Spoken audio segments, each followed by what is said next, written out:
Good evening, everyone. You're welcome to the 6 p.m. newscast on Equinoxe television. In our top stories, what affects coffee should as well affect cocoa, according to founder of Women for Permanent Peace and Justice, Dr. Emma M. Osong. The release of one of Africa's prominent high-tech entrepreneur, Rebecca Enonchong, should spur forth the release of other persons incarcerated in detention facilities across the national territory. You will be hearing her in this edition of the newscast, and notably in Talking Points. We'll also talk about the head of state, Paul Biya, and wife Chantal Biya, who have arrived Cameroon via the Yaoundé-Simalène International Airport. The President of the Republic arrived the country a month after a private visit in Europe, notably Switzerland, at the time when the country is in turmoil. Those were top stories.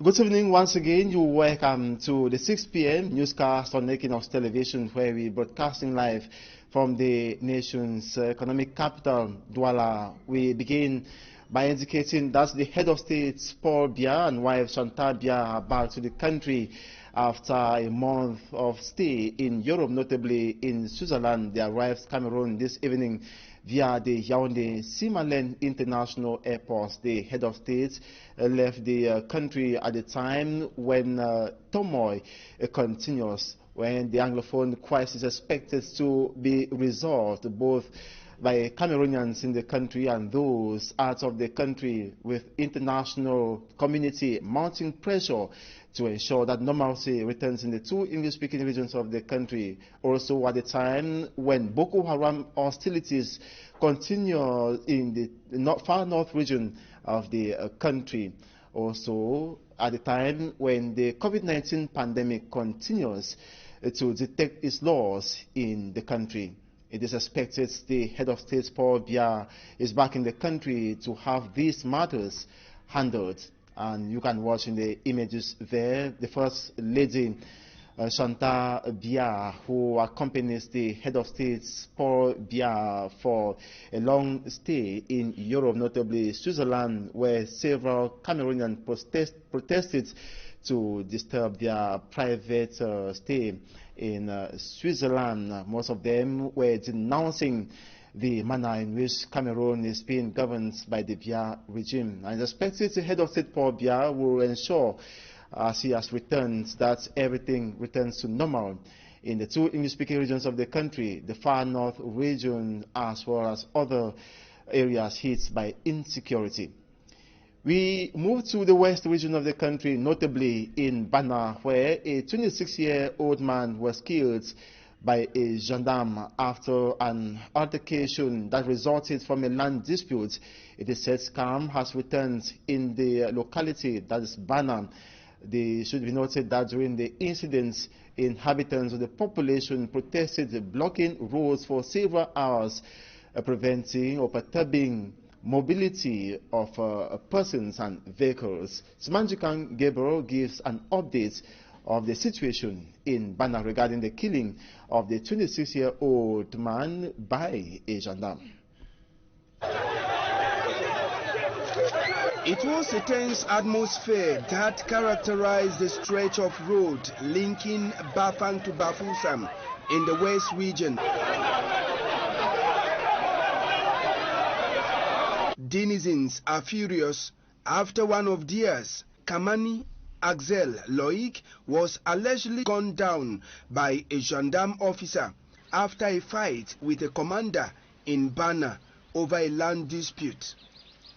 On the scene of the incident, the car belonging to the commander was burnt before the population moved on to burn tires on the main road, blocking circulation for several hours. With them was the lifeless body of Kamani Axel Loic.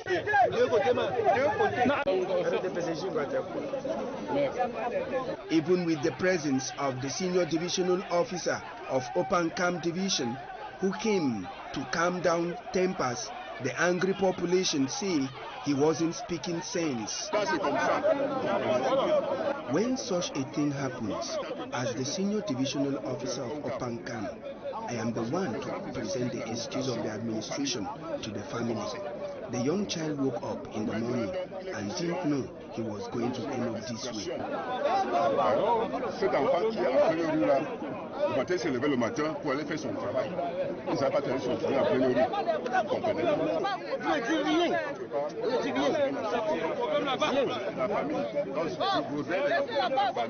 Those who were leaving or entering Bafan were also blocked in the same spot until late in the night when circulation was fluid.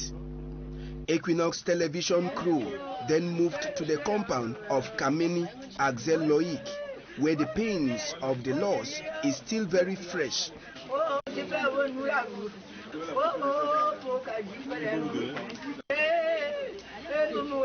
According to the program that we saw, Kamani Axel Loic will be laid to rest on August 21, 2020 in the West region. Smanjukan Gabriel with that report. Now, what affects coffee should as well affect cocoa, according to founder for Women for Permanent Peace and Justice, Dr. Emma M. Osong. The release of Rebecca Enonchong, the prominent Africa high-tech entrepreneur from behind bars at the Douala Gendarmerie Legion, should extend the release wind, she says, should blow across other incarceration centers in the country. She clarifies that the arrest and 3 days detention of Rebecca Enonchong was yet another watershed moment for all in Cameroon, that it serves as a wind as a window into the soul of a country: military justice, collective punishments, incarceration of minors, and more, she noted. Onto this note, a 13-year-old girl, Mavis, is finally discovered after missing for 2 weeks and internally displaced. And a pupil of the Panda Government Primary School was kidnapped by a 28-year-old welder. The suspect tried to extort money from the brother of the victim, but was caught by the police officials in Bonabo, Douala 4 subdivision. Though the suspect claims not to have the victim, he is in detention while investigation continues. Also, political analysts have expressed worries over the whereabouts of President Paul Biya a few hours to the holding of the CEMAC Ordinary Summits. They say the Yaoundé Summit is very crucial for the growth of CEMAC, and it is countered by the arrival of the head of state Paul Biya this evening, as it is expected he will chair the CEMAC summit, and it is now confirmed the head of state will preside over the CEMAC summit that will hold in Yaoundé. And we take you to the northwest region of the country. Major roads linking Bamenda to Fundong, Ndop, Kumbo and Bali have remained impassable for weeks. Locals are being forced to trek for kilometers in a bid to go about their affairs. Over the weekend, security forces cleared the Fundong Bamenda roads of over 50 cars that were used in blocking the roads by alert. So separatist fighters were cleared off in order to create passage and for flexible circulation of vehicles. Security forces say they are carrying out operations to make the roads passable. Even as the barricades have been removed, vehicles are yet to effectively ply on the stretch of roads linking the said localities, that's Fundong, Ndop, Kumbo, Bali, and Bamenda. That's the central or the major town in the northwest region of the country. We take you to news out of Cameroon. Zambia has experienced a wind of change with Hurricane Hichilema emerging new president of the East African nation. He beat incumbent President Edgar Lungu by more than 9 million votes. Meantime, Ivory Coast has recorded its first case of Ebola in more than 25 years. Charles Ekome has a roundup of our international page. Zambia's Electoral Commission has confirmed that last week's presidential election was won by the opposition candidate Hakainde Hichilema. He defeated his main rival, the outgoing president Edgar Lungu, by more than 1 million votes. The party of Zambia's outgoing president has congratulated the opposition leader for his victory in the presidential elections. Hichilema gained more than 1 million votes to defeat the incumbent, as this was his 6th attempt at winning the presidency. His supporters have been celebrating on the streets of the capital, Lusaka. In Ivory Coast, the West African nation's health ministry says the country has recorded its first case of Ebola in more than 25 years, a situation which is of concern to the World Health Organization. According to the country's health ministry, the case was detected in the commercial capital, Abidjan. The 18-year-old girl who is being treated at the hospital for the virus had recently arrived in Guinea, which experienced a 4-month-long outbreak of Ebola earlier this year. The WHO further says investigations is needed to identify the strain and determine if there is a connection between the two outbreaks. It should be recalled that between 2013 and 2016, more than 12,000 people died in the Ebola epidemic that attacked Guinea, Liberia, and Sierra Leone. And out of Africa, the Haitian government has declared a state of emergency after a 7.2 magnitude earthquake struck the country on Saturday, leaving at least 1,297 people dead and more than 5,700 injured, according to the country's civil protection agency. The quake destroyed 13,694 homes and damaged another 13,685 homes respectively. The destruction has also pushed hospitals to the brink and blocked roads that will carry vital supplies. And on to this advertorial, the Ntarikon Cooperative Credit Union is the most reliable financial institution in Cameroon as of now, following its increasing number of registered members in order to improve on its marketing strategies so as to satisfy his growing number. A magnific edifice is set up that's in at Nouvelle Road, Bonaberi, Douala 4 subdivision. More in the full report. It is reliable, it is accurate, its reputation tops the chart. Its name is Ntarikon Cooperative Credit Union, Takul. It offers highly competitive and affordable services to its over 70,191 members. Their services, they are reliable and they are rapid. Anytime you come, within their working hours, they are always available to answer your questions and to... The number keep increasing by the day, and to meet up with the ever-increasing number of persons knocking at its door on daily basis, this magnificent and high-standard building has been established at the Nouvelle Route of the 4th subdivision of Cameroon's economic capital, Douala. The building was inaugurated by the governor of the littoral region.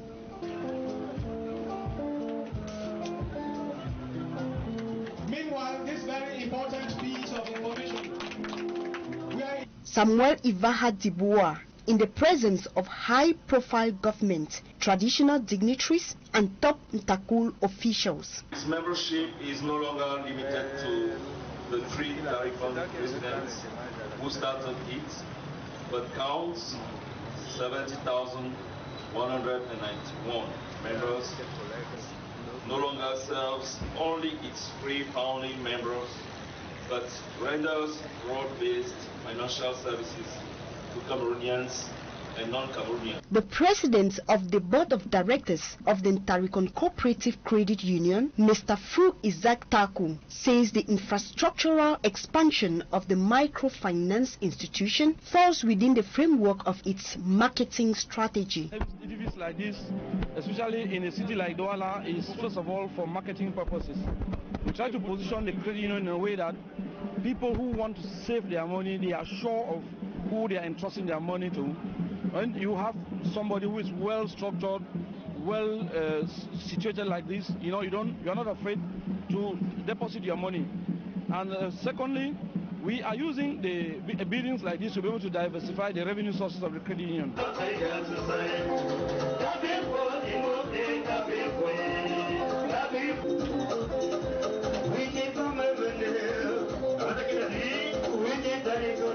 The Ntakul General Manager adds that the project was a success thanks to all his registered members. You see, the building we are inaugurating today is not the first building.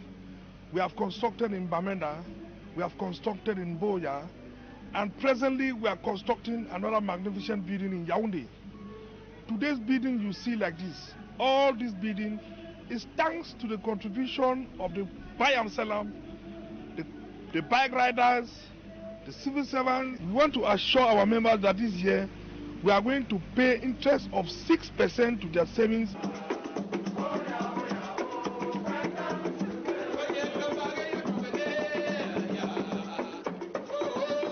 The different stakeholders affiliated to Ntarikon Cooperative Credit Union expressed immense satisfaction. And right now, I am up and doing. No matter the fact I don't have much money. Medals were awarded to the best workers, and the event was graced by Cameroon's rich cultural heritage with dance groups from the littoral, northwest and the southwest region.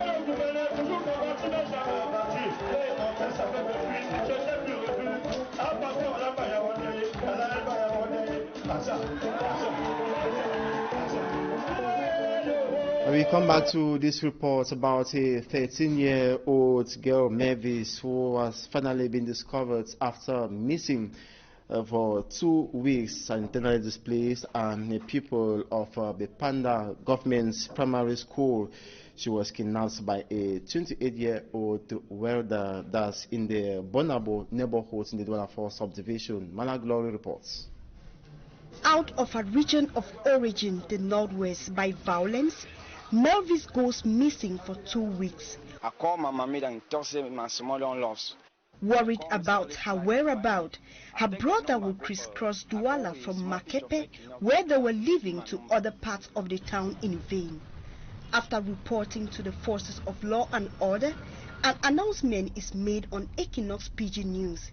It sends an alert across the town, while others are searching for the missing 13-year-old pupil of Bepanda Government Primary School. The man called me, tell me, say, now I'll send you 600,000. Kidnappers are striving to extort money from her brother.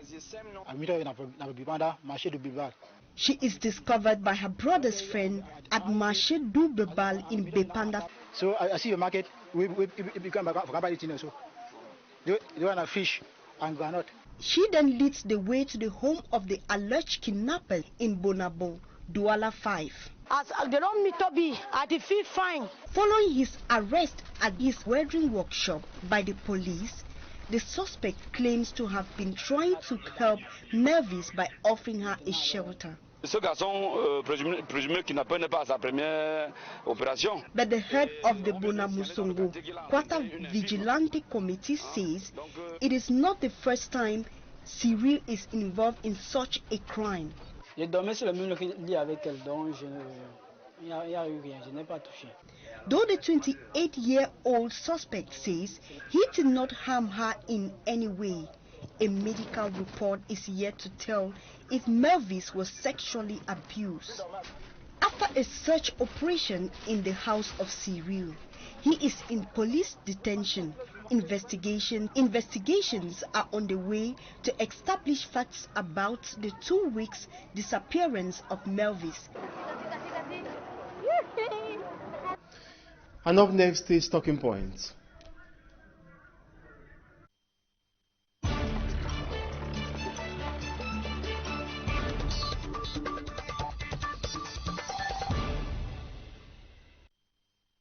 Welcome to Talking Points. Today we having as guest Dr. Emma M. Awesome. She is based in the United States of America. She is founder of Women for Permanent Peace and Justice. Good evening, Dr. Emma, and welcome. Good evening, Newscast. Thank you for having me on the program, and great to join you again on another edition of your program. We are as well great to have you all the way from the United States of America. I'm more interested with the statements that you made during a discussion. You said that the release of one of Africa's prominent high-tech entrepreneur, Rebecca Enonchong, from bien bars at the Douala Gendarmerie Legion, should extend. Who should benefit from the same decision in Cameroon? Because it says other persons should be freed as well. Thank you, Mr. Aze, for allowing me to speak, particularly on behalf of the millions of women and children. First of all, I want to say that I may be in the United States, but my umbilical cord is right there in my ancestral land. So I've never left it. I'm still organically connected to it, not only as a child and a daughter of that land, but also as one who's concerned for what's going on. So, Mr. Aze, let's get a few things clear here. This is indeed scandalous, the arrest, detention of Madame Becky Enonchong.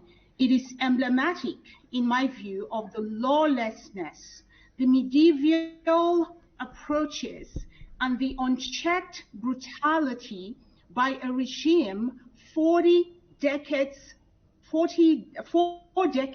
long in Yaoundé, that today has led to what we have seen, Mr. Aze, as the 5-year-long war in southern Cameroon that is still unchecked by the civilized world, where women and children continue to suffer. So this is clearly an incident by the regime, the powerful elite in Yaoundé, ostensibly perhaps to humiliate Rebecca Enonchong, if not to flex their muscles.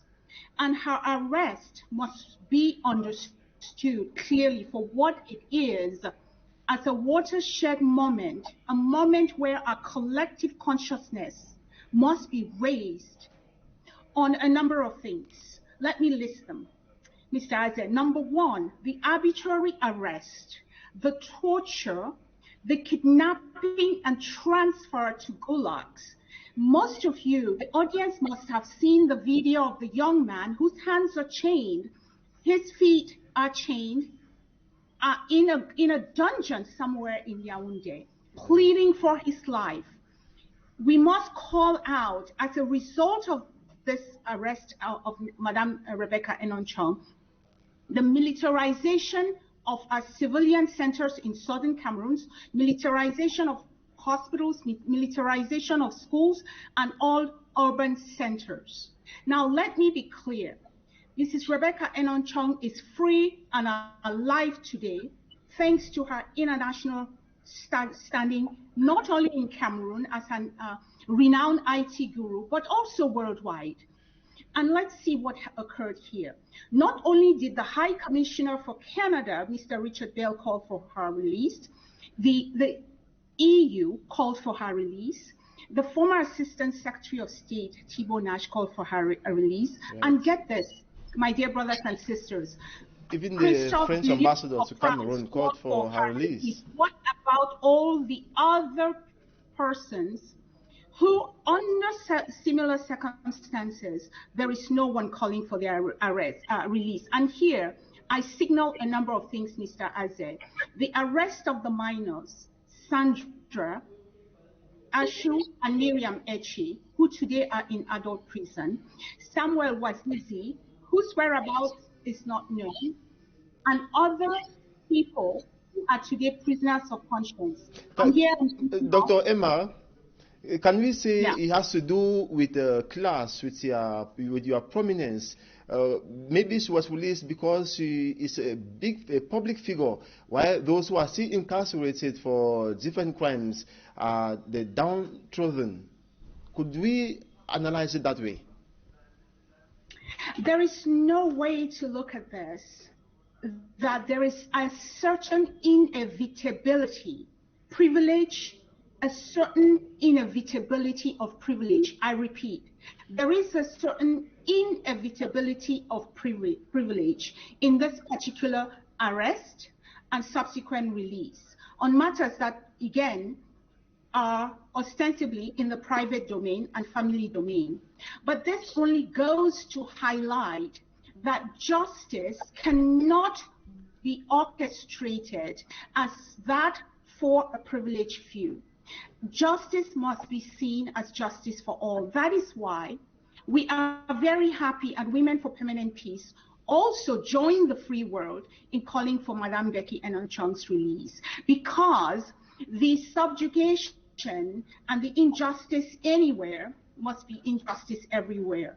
But the question here is that there are so many currently in southern Cameroon who faced similar circumstances, and today France is silent on it, Canada is silent on it, the European Union is silent on all those who have been arrested, tortured, transferred into Gulag for simply carrying peace plans.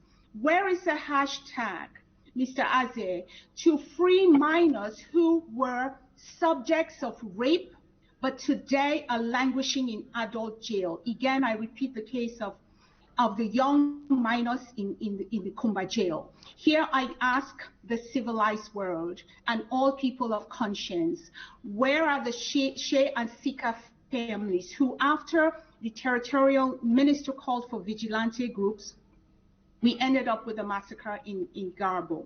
Where is the incident of Monsignor Bala has yet to be resolved?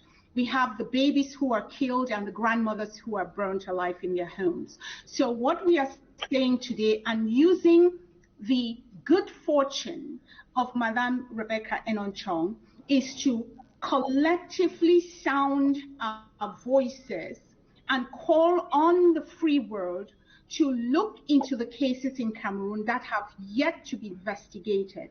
The massacres, the arbitrary arrest and execution. That Cameroon, by the way, for your audience, Mr. Aze, I want to call the attention to the World Justice Report that places Cameroon at the bottom of all leading indices of countries that respect the rule of law. Let me just take a minute and point this out. World Justice Report categorizes countries, 128 countries, along 8 critical indicators, chiefly that of government, powers, security, rule of law, human rights, civil, and criminal justice. Cameroon, your audience, and all people of good conscience must take this report into heart. At a regional level, where 30 countries were analyzed in this report, Cameroon ranks at the bottom, 30 out of 31, scoring a 0.36 on a 0 to 1 scale. On an income scale, to tell you how this culture of impunity leaves the masses deprived and impoverished, on an income scale, Cameroon is again racing to the bottom, 28 out of 30. Finally, on a national and international ranking out of 128 countries on the rule of law, Cameroon again, is at the bottom, ranking 124 out of 128 countries, only 4th from the bottom. What does that tell us? That we must use moments like this, where one of our own sisters, and through the goodwill of the civilized world, is snatched away from the hands of torturous and murderous regime, to say, we cannot go to sleep when our children, our mothers, have been summarily either arrested, and there's this issue of collective punishment, where a child who has decided to take up arms to defend themselves, their family in the village is arrested. So this question of collective punishment, Mr. Azen, is one that the civilized world is willing to look the other side. But we at Women for Permanent Peace and Justice will continue to sound the alarm bells when moments of, I say, collective awareness rises, that we must summon the courage and speak on these gross injustices that are being meted on, particularly the people of southern Cameroon that today, according to Norwegian Refugee Council, borders on genocide. So we say, good for Madame Becky Enonchong. She's free, she's alive today because of her international standing in the world. And others are not free, Madam Dr. Emma. Others are not free, certainly because they are involved in acts of insurrection. That particular charge, when it is levied on you, you end up in Kundengi and in dangerous or inhumane conditions. You face the tortures and so on. Maybe because she did not have this charge on her, reason why she was immediately released, plus the pressure. That notwithstanding, no country should be as lawless and as medieval as some within the Biya regime have demonstrated, that they will stop at nothing to exploit power. Now, when we speak about people, quote, being charged for insurrection, the thousands in jail, the Mancho Bibixis of the world, the Peter Terrence, what gun did they carry? Can we answer that? That today they are facing life sentence, having been tried in front of a military tribunal. How many of the thousands of young children in jail today carried gun? None of them. Was Sandra and Miriam caught with a gun? No. They are victims of rape. So we say that these are excuses of the excesses of a regime that is perpetuating war. And when war has been declared on the people, people are bound to protect themselves. And here we are at the point where it is only sad that some within the Biya regime have rejected the simple solution that says, first and foremost, you will never win a guerrilla war against the people. The prudent thing to do is to sit down now that we are in the throes of war and go to mediation. And of course, a third-party mediation. But there are those within the Biya regime that continue, like our own brother, the Prime Minister of La République du Cameroun, Mr. John Gute, who believes that they can go on a appeasement caravan and people will simply forget and these boys will come out of the bushes. I think we can all agree that the prudent thing to do is to get the parties who are now facing each other in a battle to sit down under international mediation and address the root causes. There really isn't any rocket science to this, Mr. Aze.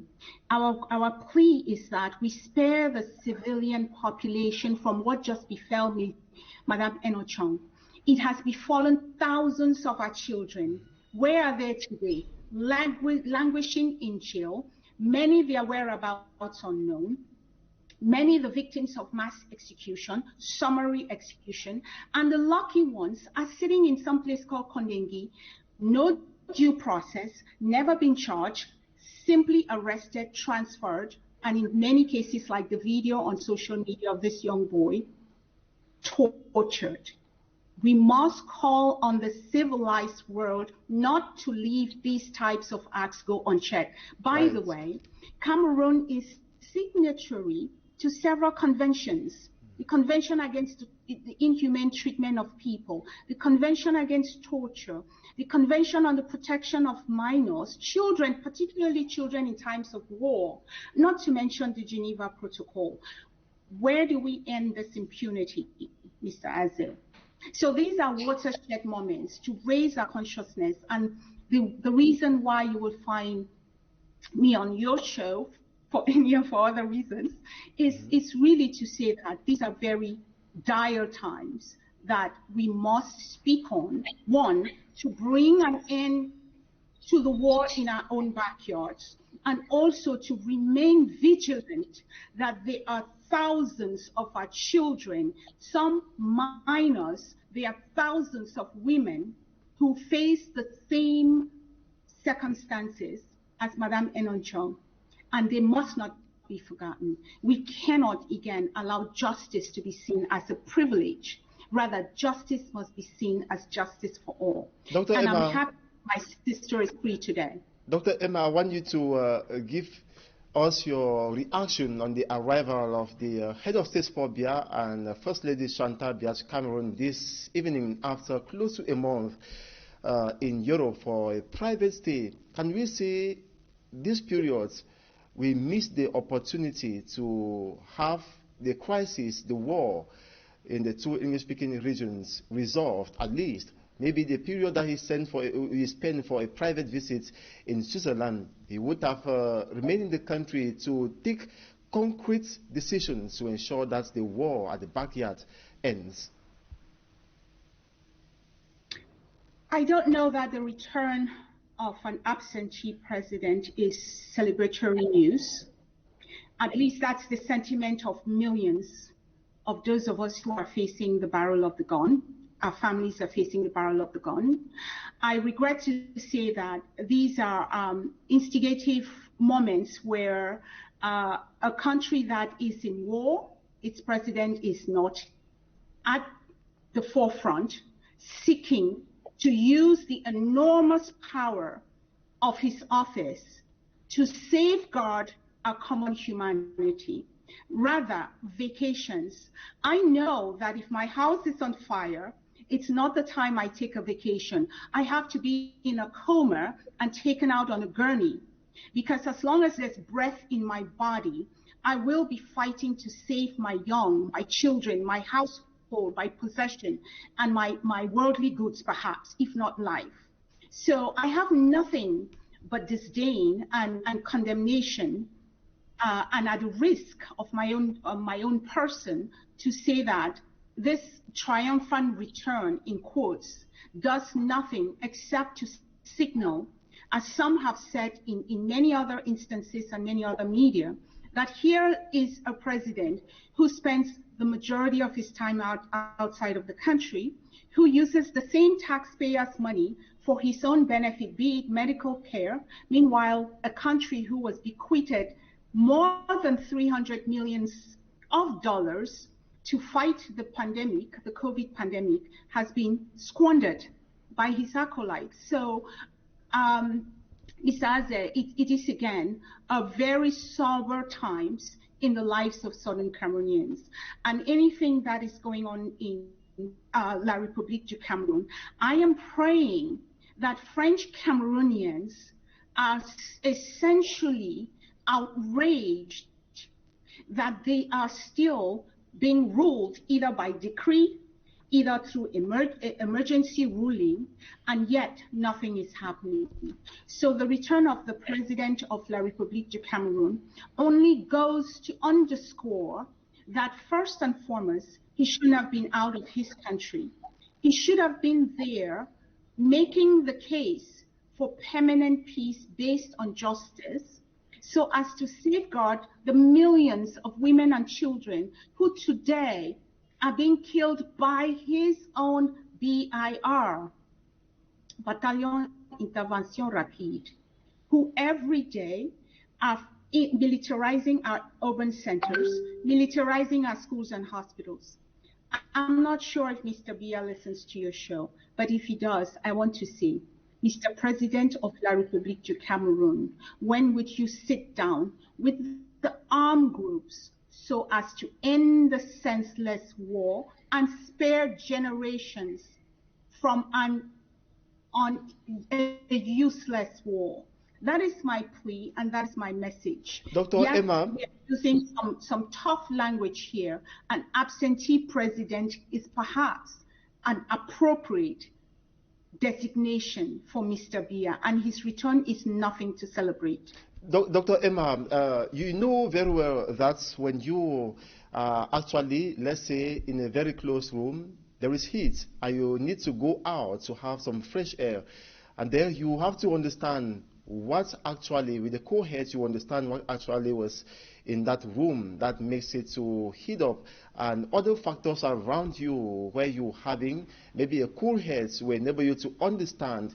You as well hear from different directions, different complaints And with the co-heads, the moment you spend, you will try to carve out something, a plan, in seeing how you go back in that room and try to make it cool, to send out the heat.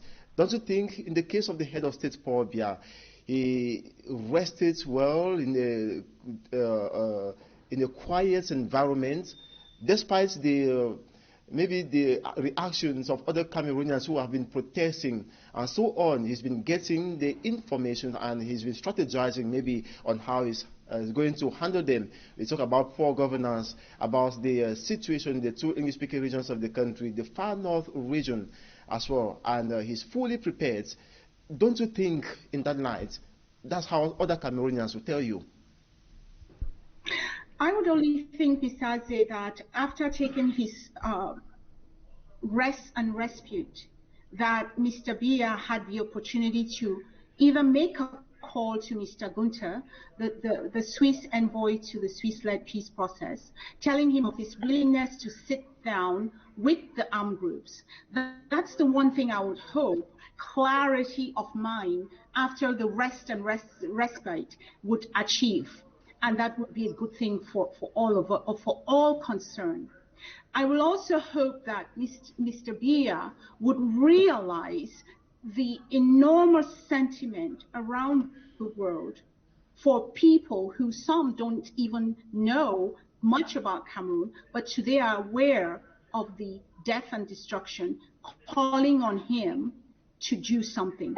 I would hope that he recognizes that many, many Cameroonians, some self-exiled, others pushed out of the country for a variety of reasons, be it economic, political, are telling him they would rather be in French Cameroon or Southern Cameroon, seeing the development of their country, and that partly he is to blame for wherever they find themselves. And before you, I would shoot that before you Mr. go, Biya will take rest and understand that the global sentiment around is for him to dialogue with the armed groups, because there is no military victory in the war in southern Cameroon. Before we go, quickly tell us what you expect the head of states to do concerning the COVID-19 scandal, or the scandals around the COVID gate. What actions are you expecting? Many people have been saying those responsible of this scandal should be arrested and detained. Mostly he was hitting over the time when the head of state, Paul Biya, was out of the country. We know him to be a man who takes concrete decisions. Do you think he is going to take measures this time around to ensure those responsible go behind bars? You know, at one time it was during the 3-day saga with Mrs. Becky Enochong, it was rumored that part of the reason for his arrest was likely because she was one of the 20 women who signed the letter to the International Monetary Fund calling on a full investigation and culpability for those found to have squandered the millions and millions intended to help fight the pandemic. So of course we learned that that's not the case, but it would be interesting to find out that as of today, there have been no arrests, there have been no culprits in the squandering of so much money intended to help the masses. Here again, we find a country ruled by fiat, ruled by people who with impunity uses funds, the public funds, for their own personal good. And the rest of the masses can go to hell. And if they dare to speak, they are either arrested, they are held incommunicado, or they are forced into exile. So again, I think what Mr. Biya can do upon his return from his rest and respite is to look into why Cameroon is at the bottom of the bottom as the country with the least rule of law. And he should also, Dr. Emma, as women, that he brings the senseless war to an end and ascend to the Swiss-led peace process and sit down so as to bring a just peace to the people. Thank you so. And that continues to be our plea, Mr. Azir. Thank you so very much, Dr. Emma Emerson, for being part of this edition of the 6 p.m. newscast, Talking Points, notably. I will always be glad to have you, and to our viewers, thanks so much for being part of this edition of the 6 p.m. newscast. Have a nice evening.